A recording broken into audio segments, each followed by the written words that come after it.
Israel has the right to defend itself. It's beginning to sound like a broken record, from Bush to Obama to Biden, Israel has a right to defend itself. even to ScoMo down here. It's a pathetic lie, and here's why. Israel already is defending itself. Given that it's stopping so much of the rockets it claims to defend itself from, why pound Gaza with such ferocity? The exceeding amount of casualties on the Palestinian side far outweighs that on the Israeli side. We see it time and time again. The ratio of the Palestinians that die compared to Israelis is not even remotely close. The enormous power imbalance between Israel and Palestine is incomparable. On one side, you have a nuclear superpower heavily funded by US taxpayers in the billions of dollars, housing some of the most advanced and powerful military prowess in the world. And on the other side, you have a people living under a blockade with no navy, no air force, no tanks, nor any access to heavy artillery. This is not an equal fight. This is a superpower literally crushing a people it knows can only fight back so much. The excessive use of force.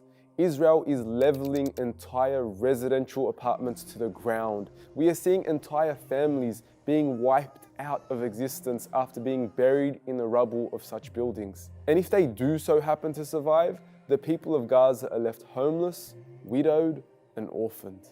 Israel is killing children. Israel has a history of killing children in the name of self-defense.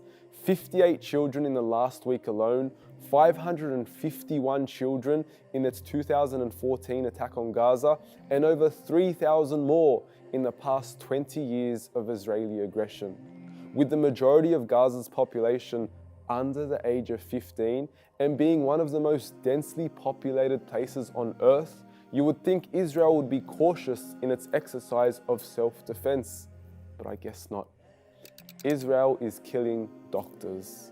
In the past week, Israel murdered Gaza's top neurosurgeon and also the head of Gaza's COVID response. Israel also bombed the main road leading to Gaza's Al-Shifa hospital, while also shutting down Gaza's only COVID testing lab. It's not only killing the people of Gaza, but preventing them from receiving any treatment. Israel is wiping out the media. Bombing the center of international media in Gaza is not an act of defense, rather a disgraceful attempt at cutting off the world from witnessing the crimes of Israel unfold. Palestinians deserve to defend themselves. According to international law, Israel is illegally occupying the West Bank and the people of Gaza are living under an illegal Israeli blockade. Israel is by all definitions an apartheid state and has subjected the people of Palestine to tremendous abuse, tyranny, and oppression.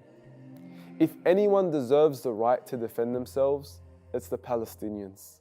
As an old man in Gaza once said, "You take my water, burn my olive trees, destroy my house, take my job, steal my land, imprison my father, kill my mother, bomb my country, starve us all, humiliate us all, but I am to blame.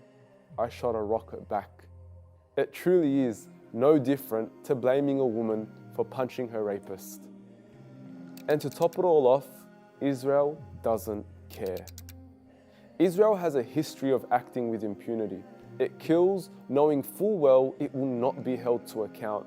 Until this day, the US continues to block United Nations statements from condemning Israel's military response and any calls for a ceasefire. Israel simply doesn't care, and it will continue to feed us its lies of self-defense to cover up its terror. This is not self-defense. This is mass murder. This is genocide, and it's about time we wake up.